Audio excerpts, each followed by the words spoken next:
You're listening to the Film Festival Secrets podcast. My name is Chris Holland. Sheri Candler is the Director of Digital Marketing Strategy for a group called the Film Collaborative.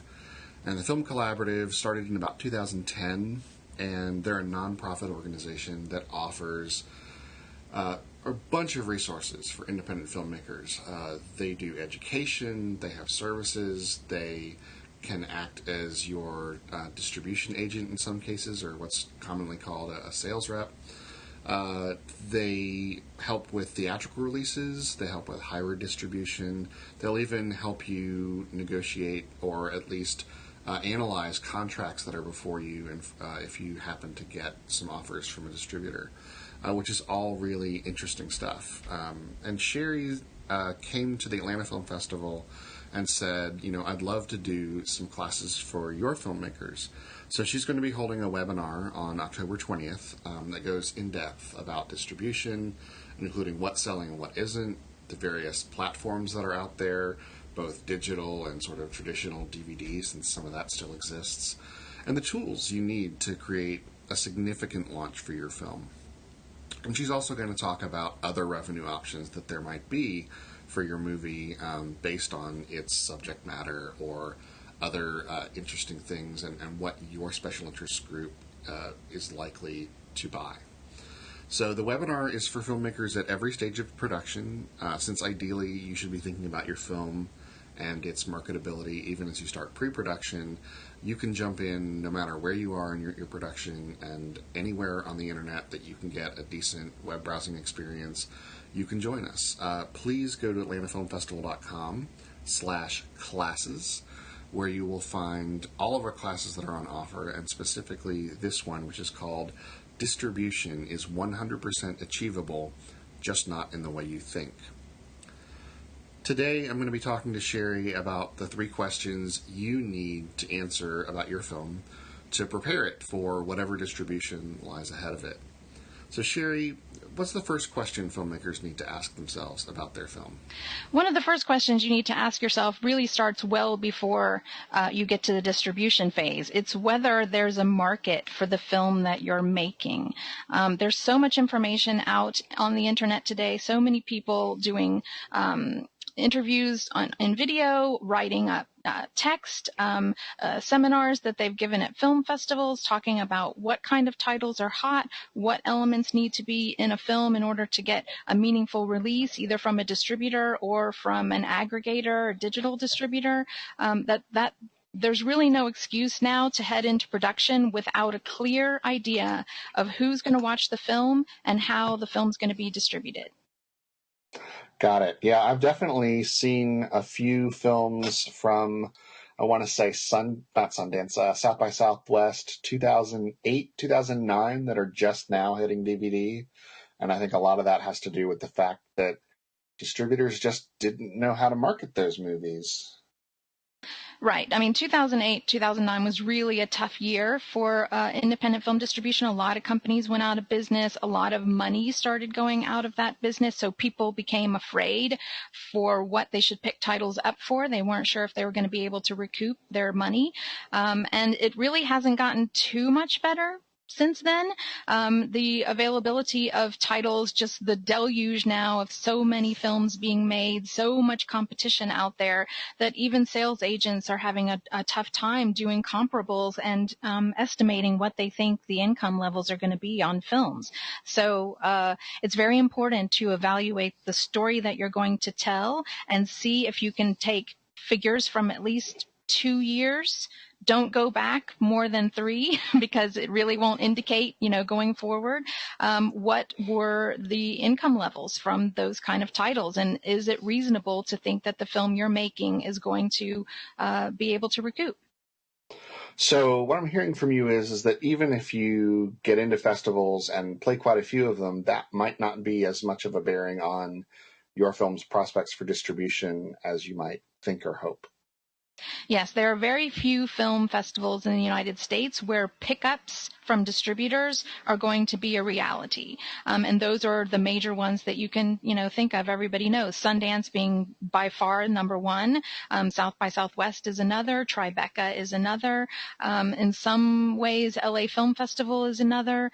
But it's the only way to get distribution out of a film festival is to be in a film festival where distributors come to attend and look at what's available. Now, there are niche festivals as well, horror film festivals, Jewish film festivals, LGBT film festivals like Outfest or Frameline that are very important to that niche where a pickup is likely. But any other smaller regional festivals, you're doing something different when you're participating in those. It's not being, a pickup is not what you're looking for. It's an audience build and publicity build in regional press, and you're really in distribution. So we're going to talk a little bit about that in the webinar. How do film festivals fit into your overall distribution strategy? That sounds awesome. So tell me the second question you need to ask yourself as you're heading into distribution. So if we know now that a decent pickup is getting exceedingly rare, meaning that you're going to get an MG in advance, minimum guarantee or in advance, for the rights of your film that will make your film whole, meaning it pays back the production budget.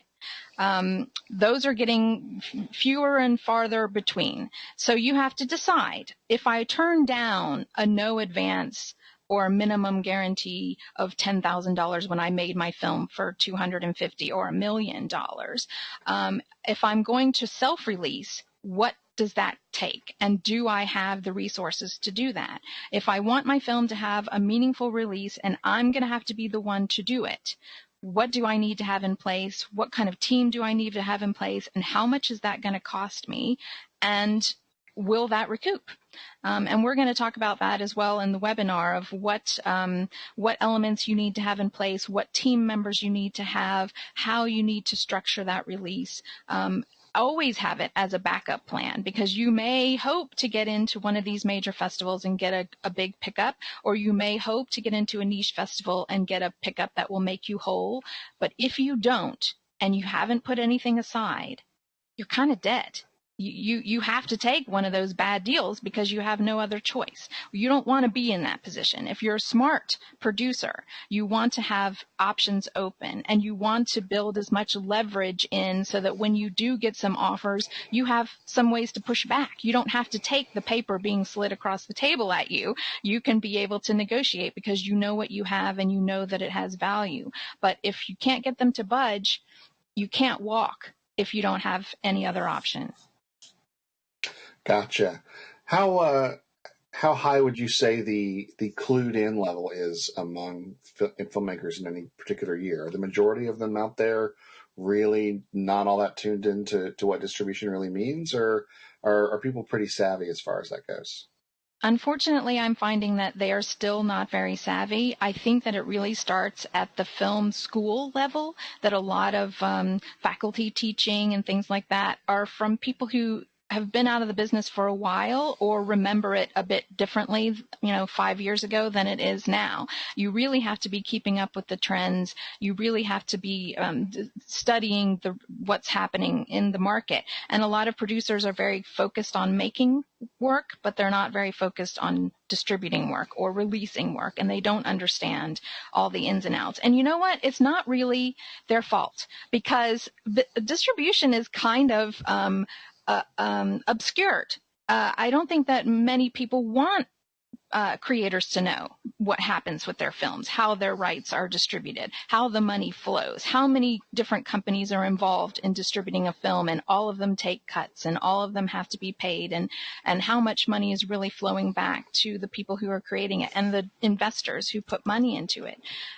So part of what I do, what we do at the Film Collaborative, is try to make that much more transparent and teach people that these are the things you need to watch out for.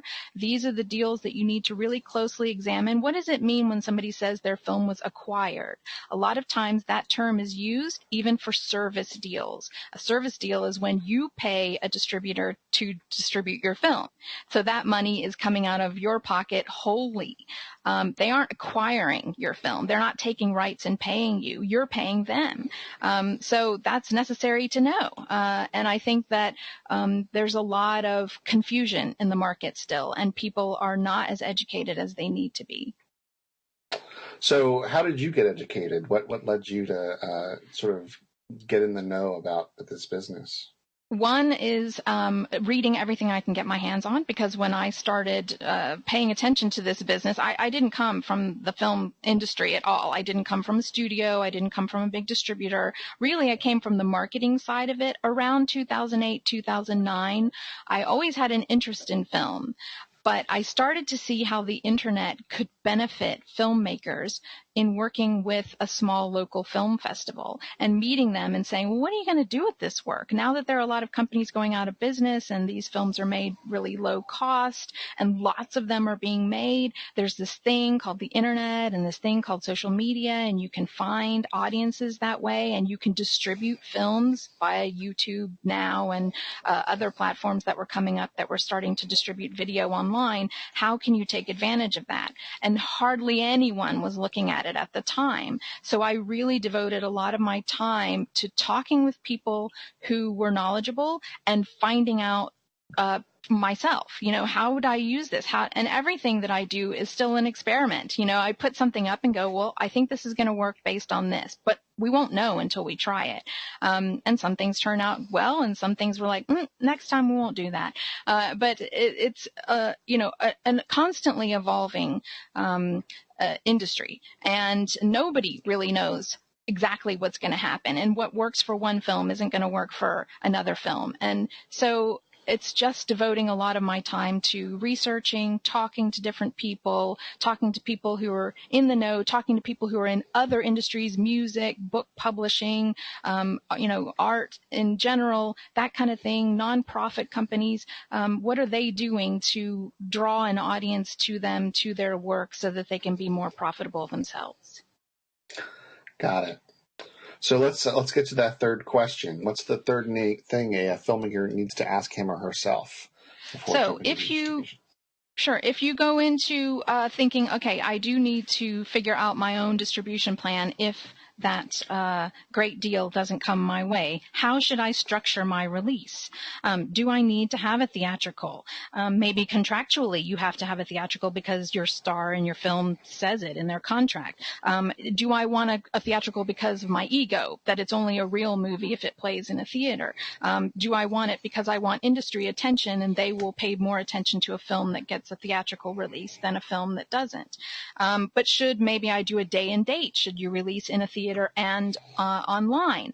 For some theaters, they have policies against films that are also available at the same time. So you have to think about how are you going to structure that release. You may have to be turned away from some theaters because you can't access them. Should you go straight to digital and just eschew any kind of festivals or theatrical release? They have their own problems with that. A lot of publications don't cover films that go straight to digital without a theatrical release. So you may be giving up some press coverage if you go straight to digital. So you have to know as well, what are the repercussions of each one of these decisions? Because when you go down one path, you are going to close doors on other paths. And sometimes those doors were never there.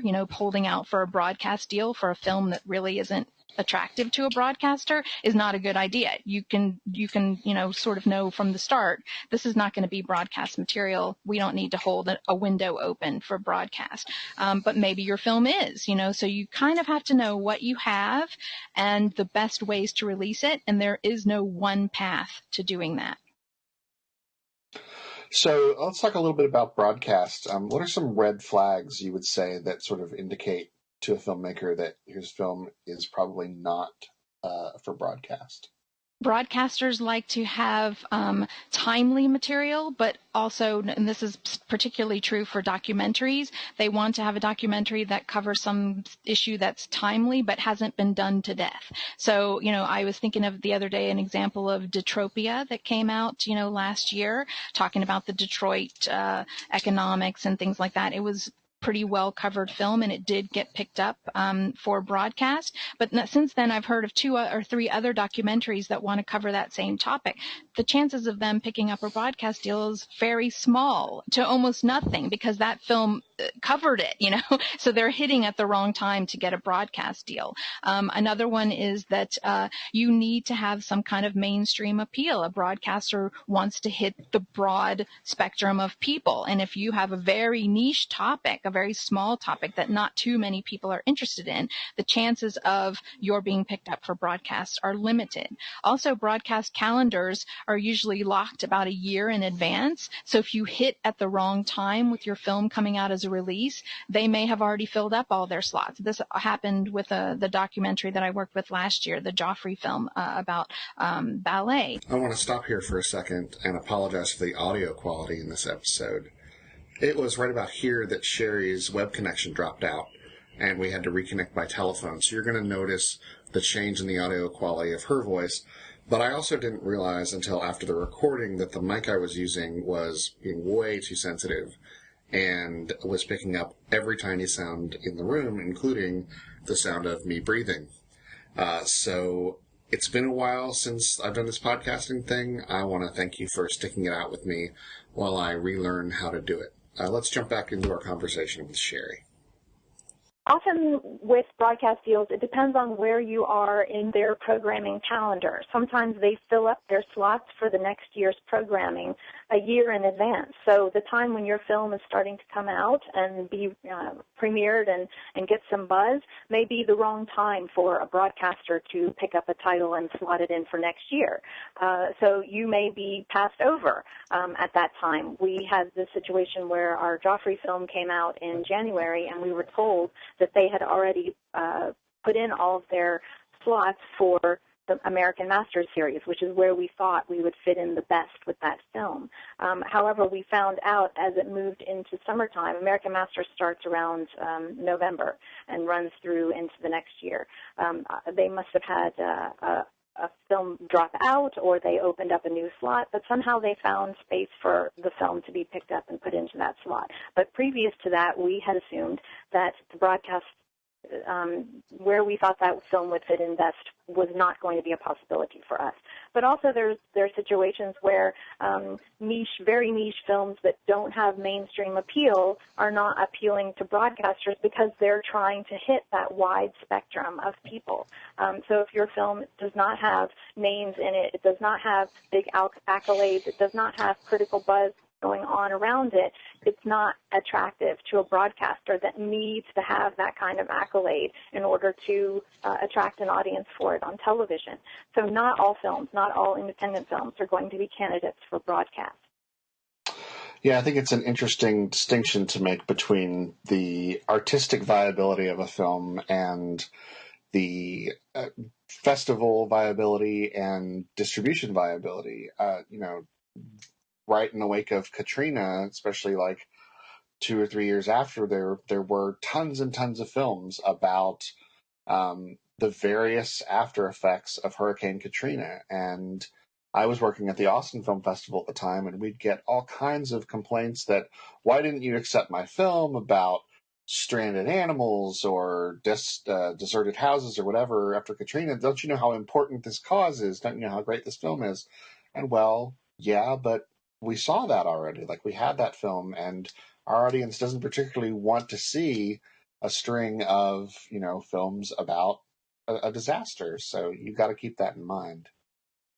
Right, and one of the ways to look at that is to look at what's coming out on the festival circuit in general. I mean, all the major festivals, even smaller festivals, regional festivals, publish the titles that they're going to be showing this year.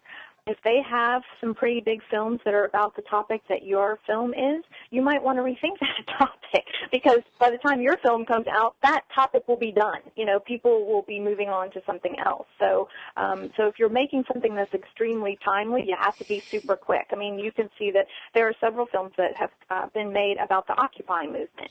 Now, in some ways, the films are going to outlast the Occupy movement, because it kind of, you know, was not something that has gone on to be long-lived. But there was a film at Sundance last year that was about that, but I have seen several other films since then that were smaller that were all about that, or some aspect of that, and they can't all get the same kind of attention. So that is a danger of doing something that's really timely and not getting it out quickly enough, being one of the first ones to come to market with it, because if you're slow, there are going to be lots of other ones that you're going to have to follow. Gotcha. Well, it sounds like your seminar coming up later in the month is going to be extremely informative to anyone, no matter what stage of pre-production or production or post-production they're in. Well, I hope so. I hope that we'll be talking enough about numbers, revenues, costs. You know, how much does it cost to hire a booker? How much does it cost to hire a publicist? How much does it cost to have a theatrical release? How much does it cost to access some of these aggregators and get onto some of these digital platforms? We're going to cover all those things in this one area. Yes, you could spend several hours, several days, several weeks online trying to find this information, or you can just come and spend an hour with me and hear all the information that I've already done for that work in one place, and ask your personal questions about your own project. Sweet. This sounds like great access to somebody who really knows the business. Sheri, I appreciate you taking the time with me to come share your 3 questions. Yes, thanks for having me, and I hope to hear from a lot of other people on the 20th. Absolutely. All right. We will talk to you again soon, and thanks a lot. Great. Thanks. Bye. Sheri Candler is the Director of Digital Marketing Strategy for the Film Collaborative. She'll be hosting that webinar on October 20th at 4 p.m.